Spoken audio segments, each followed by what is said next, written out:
Hey guys, welcome to our channel. இன்றைக்கி வீடியோவில் நம்ம என்ன டாபிக் பற்றி பார்க்க போகிறோன்னா, உங்ககிட்ட ரொம்ப நல்லா பேசிகிட்டு இருந்த ஒரு பர்சன் இப்போ ஏதோ ஒரு கோவத்தினால உங்களை பிளாக் பண்ணி வச்சுருக்காங்க. அப்படி இல்லைன்னா வேறு ரீசன்னால் பிளாக் பண்ணிட்டாங்க. இப்போ உங்களால் அந்த நபர்கிட்ட பேசாமல் இருக்க முடியல. எப்படியாவது அவங்க என்ன அன்பிளாக் பண்ணி என்கிட்ட பேசிடணும் அப்படின்னு நினைக்கிற பட்சத்தில் இதை நீங்கள் செய்யுங்க. உடனே ரிசல்ட் கொடுக்கக்கூடிய அன்பிளாக் மெத்தடை தான் இந்த வீடியோவில் நம்ம பார்க்க போகிறோம். நம்ம வீடியோக்குள்ளாடி போக முன்னாடி நம்ம சேனலை நீங்கள் இதான் ஃபஸ்ட் டைம் பார்க்குறீங்கன்னா மறக்காமல் சப்ஸ்கிரைப் பண்ணிக்கோங்க. பக்கத்தில் இருக்கக்கூடிய பெல் பட்டனையும் கிளிக் பண்ணிக்கோங்க. அப்போ தான் நான் போடக்கூடிய புது புது வீடியோஸ் எல்லாமே உடனுக்குடன் உங்களுக்கு நோட்டிஃபிகேஷனில் வந்துக்கிட்டே இருக்கும். வாங்க வீடியோக்குள்ளாடி போகலாம். இந்த மெத்தடை நீங்கள் பயன்படுத்துகிறப்போ அவங்க அன்பிளாக் பண்ணி உங்ககிட்ட பேச ஆரம்பிப்பாங்க.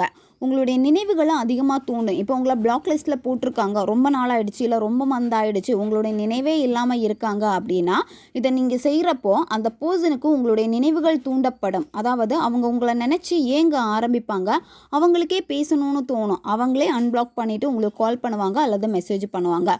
உங்களை இப்போ சோஷியல் மீடியாவில் பிளாக் பண்ணி வச்சுருக்காங்க. வாட்ஸ்அப்பாக இருக்கட்டும், ஃபேஸ்புக்காக இருக்கட்டும், இன்ஸ்டாவாக இருக்கட்டும், டெலகிராமாக இருக்கட்டும், இல்லை ஜிபே, ஃபோன்பே, இந்த மாதிரி நீங்கள் காண்டாக்ட் பண்ணக்கூடிய எல்லா வேயும் அவங்க இப்போ அடைச்சிட்டாங்க, பிளாக் பண்ணிட்டாங்க. உங்களால் பேசவே முடியலை. இப்போ நீங்கள் வேறு நம்பர்லேருந்து கால் பண்ணாலும் சரி, மெசேஜ் பண்ணாலும் சரி, பிளாக் பண்ணிக்கிட்டே இருக்காங்க. உங்ககிட்ட பேசவே பிடிக்கல, ரொம்ப வெறுத்துட்டாங்க, ரொம்ப கோவமாக இருக்காங்க. இந்த மாதிரி சிச்சுவேஷன் எல்லாம் இருக்குது அப்படின்னா இனிமேல் நீங்கள் அவங்கள தேடி தேடி போய் கெஞ்ச வேண்டிய அவசியமே கிடையாது. இதை மட்டும் செய்யுங்க. ஆட்டோமேட்டிக்காக அவங்களே அன்பிளாக் பண்ணிவிட்டு உங்ககிட்ட பேசுவாங்க. இந்த மெத்தடு ஒரே நாளில் வேலை செய்யும். இதை நீங்கள் செஞ்சீங்க அப்படின்னா 12 மணி நேரத்தில் ஒர்க் ஆகும். இதில் நீங்கள் முக்கியமான ஒரு விஷயம் தெரிஞ்சுக்கணும். என்ன அப்படின்னா, நிறைய பேருக்கு இருக்கக்கூடிய சந்தேகம் அவங்கக்கிட்ட நான் பேசினதே கிடையாது, அதே மாதிரி அவங்களும் என்கிட்ட பேசினது கிடையாது, நான் மெசேஜ் பண்ணேன், உடனே என்ன பிளாக் பண்ணிட்டாங்க. அது இன்ஸ்டாவாக இருக்கட்டும், ஃபேஸ்புக்காக இருக்கட்டும், அந்த பர்சனை உங்களுக்கு பிடிச்சி போய் உடனே மெசேஜ் பண்ணிட்டீங்க, அவங்க பிளாக் பண்ணிட்டாங்க அப்படின்னா இது உங்களுக்கு வேலை செய்யாது. ஆல்ரெடி நீங்கள் 2 பேரும் பேசி இருக்கணும், பழகி இருக்கணும், ஒருத்தருக்கு ஒருத்தர் ஒரு நல்ல பாண்டிங் இருக்கணும். அப்படி இருந்துன்னா வேலை செய்யும். இதை நீங்கள் ரிலேஷன்ஷிப்புக்காக பயன்படுத்தலாம், நண்பர்களுக்காக பயன்படுத்தலாம், உங்ககிட்ட யார் நல்லா பேசிட்டு உங்களை பிளாக் பண்ணாங்களோ அந்த நபருக்காக பயன்படுத்தலாம். சரியா? தெரிஞ்ச ஒரு நபருக்காக பயன்படுத்தினீங்க அப்படின்னா இது வேலை செய்யும். தெரியாத நபருக்காக பயன்படுத்தினீங்கன்னா வேலை செய்யாது. இந்த மெத்தடை நீங்கள் எந்த டேல வேணாலும் ஸ்டார்ட் பண்ணலாம், எந்த நேரத்தில் வேணும்னாலும் இந்த மெத்தடை நீங்கள் செய்யலாம். இப்போ ஒரு குறிப்பிட்ட நேரத்தில் இதை செஞ்சீங்க அப்படின்னா இதனுடைய ரிசல்ட்டும் உங்களுக்கு ஃபாஸ்ட்டாக இருக்கும். காலையில் பிரம்ம முகூர்த்த நேரம் 3 மணிலேருந்து 5:30 இந்த இடைப்பட்ட நேரத்தில் இதை நீங்கள் செய்யுங்க. அப்படி இல்லைன்னா நைட்டு 10 மணிக்கு மேலே இதை செய்யுங்க. 10 மணிலேருந்து 12 மணி இந்த இடைப்பட்ட நேரத்தில் செய்யுங்க. இந்த மாதிரி சமயத்தில் நீங்கள் செஞ்சீங்க அப்படின்னா இது உங்களுக்கு உடனே வேலை செய்யும். அதாவது பிரபஞ்ச சக்திகள் அதிகமாக இருக்கும். சீக்கிரமாக உங்களுடைய எனர்ஜி பார்த்தீங்கன்னா அந்த பர்சன் கிட்ட போய் சேரும். அதுக்காக இந்த நேரத்தை நீங்கள் பயன்படுத்திக்கோங்க. அப்படி இல்லைன்னா எப்போ வேணும்னாலும் செய்யலாம். ஆனால் நான் சொன்னேன் இந்த குறிப்பிட்ட நேரத்தை பயன்படுத்துறது ரொம்ப ரொம்ப பெஸ்ட்டு. இந்த மெத்தடில் உங்களுக்கு தேவைப்படுறது ஒரு A4 ஷீட் பேப்பர் எடுத்துக்கோங்க. ப்ளைன் பேப்பராக தான் இருக்கணும். இதில் நீங்கள் ரிலேஷன்ஷிப்புக்காக செய்கிறீங்க அப்படின்னா ரெட் கலர் பென் பயன்படுத்திக்கோங்க. மற்றவர்களுக்காக செய்கிறீங்க, நண்பர்களுக்காக, பெற்றோர் குழந்தைகளுக்காக, குழந்தைகள் பெற்றோர்களுக்காக, இந்த மாதிரி பர்சனுக்காக நீங்கள் செய்கிறீங்க அப்படின்னா நீங்கள் ப்ளூ கலர் பென் பயன்படுத்திக்கோங்க. ஒன் சைடு லவ்வில் இருக்கிறவங்க இதை செய்யலாம். ரெட் கலர் பென் பயன்படுத்திக்கோங்க. ஆல்ரெடி நீங்கள் 2 பேருமே பேசியிருக்கணும், நல்லா பழகி இருக்கணும். அப்படி இருந்தால் தான் இது உங்களுக்கு வேலை செய்யும். இதில் நீங்கள் எடுத்து வச்சுருக்கக்கூடிய பேப்பரில் பாதி பேப்பர் உங்களுக்கு போதும். சரியா? பாதி பேப்பர் எடுத்துக்கோங்க. நீங்கள் இந்த மெத்தடை செய்கிறப்போ ஒரு கேண்டில் அல்லது தீபம் ஏற்றி வச்சுக்கோங்க. அந்த தீப ஒளியில் உட்காந்துட்டு நீங்கள் இதை செய்யுங்க.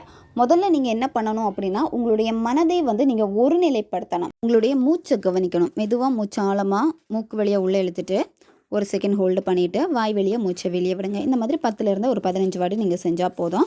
யாருக்காக இந்த மெத்தடை செய்ய போகிறீங்களோ அந்த பர்சனுடைய ஃபோட்டோவை பாருங்கள். அவங்களுடைய ஃபோட்டோ உங்ககிட்ட இருக்குது அப்படின்னா அவங்களுடைய ஃபோட்டோவில் புருவ மத்தியை பாருங்கள். 2 புருவங்களுக்கும் நடுப்பகுதியில் இருக்கக்கூடிய பகுதி புருவ மத்தி. ஹாப்பியாக அந்த பர்சனும் நீங்களும் இப்போ பழைய மாதிரி பேசுகிறீங்க. நீங்கள் என்ன எக்ஸ்பெக்ட் பண்ணீங்களோ அதே மாதிரி அந்த நபர் உங்ககிட்ட இருக்காங்க அப்படின்னு ஹாப்பியாக நீங்கள் அதை நினச்சி பார்க்கணும். கால் பண்ணுறாங்க, மெசேஜ் பண்ணுறாங்க, இதை நீங்கள் ஹாப்பியாக நினச்சி பார்த்துட்டு நீங்கள் எடுத்து வச்சுருக்கக்கூடிய அந்த பேப்பரில் இதை நீங்கள் வரையணும். இப்போ உங்களை வீடியோ ஸ்க்ரீன்லேயே வரும், பார்த்துக்கோங்க. நடுவில் உங்கள் பர்சனுடைய பேரை எழுதுங்க. யார் உங்களை அன்பிளாக் பண்ணி பேசணும்னு நினைக்கிறீங்களோ உங்கள் பேர், அதுக்கப்புறமா இந்த ஆரோ மார்க்கை நீங்கள் வரைஞ்சிக்கோங்க. மேலே கீழே உங்கள் பேரை எழுதிக்கோங்க. இதை நீங்கள் வரைஞ்சிட்டு இதுக்கு மேலே கொஞ்சமாக உப்பு வைக்கணும். உப்பு பார்த்தீங்கன்னா பொடி உப்பு யூஸ் பண்ணிக்கோங்க. அதுக்கப்புறமா இதில் கொஞ்சமாக தேன் நீங்கள் விடணும். 2ஐயும் நல்லா மிக்ஸ் பண்ணணும். மிக்ஸ் பண்ணிவிட்டு அந்த பேர் எழுதி வச்சுருக்கீங்கல்ல, இது வரைஞ்சிருக்கீங்கல்ல, இதுக்கு மேலே வச்சு நல்லா நீங்கள் தடவணும். சரியா? அந்த நபருடைய பேரை சொல்லி சொல்லி சொல்லி சொல்லியே நீங்கள் இதை வந்து தடவணும். தடவிட்டு இந்த பேப்பரை வந்து மடிச்சிருங்க.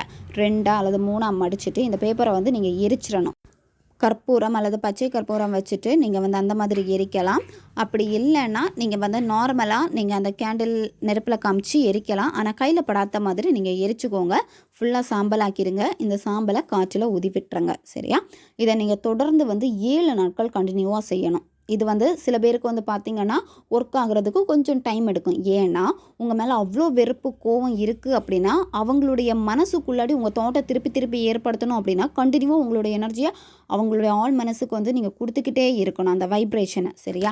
அப்போ நீங்கள் தொடர்ந்து 7 நாட்கள் ஃபாலோ பண்ணிக்கிட்டே இருக்கணும். சிலருக்கு ஒரே நாளில் வேலை செய்யும். உங்கள் பர்சனோட எனர்ஜி வந்து ரொம்ப டவுன் ஆகிடுச்சு அப்படின்னா ஒரே நாளில் வேலை செய்யும். அதனால் கண்டினியூவாக 7 நாட்கள் நீங்கள் இதை ஃபாலோ பண்ணுங்கள். எக்ஸ்பெக்டேஷன் பண்ணாதீங்க, முழுமையாக நம்பி செய்யுங்க. இதனுடைய ரிசல்ட் வந்து நிச்சயமாக உங்களுக்கு கிடைக்கும். ஓகே காய்ஸ், தேவைப்படுறவங்க இதை பயன்படுத்திக்கோங்க. வீடியோவை தேவைப்படுற உங்கள் ஃப்ரெண்ட்ஸுக்கும் ஷேர் பண்ணுங்கள். அவங்களுக்கும் இது உபயோகமாக இருக்கும். அடுத்த ஒரு வீடியோ பதிவில் சந்திக்கலாம். நன்றி.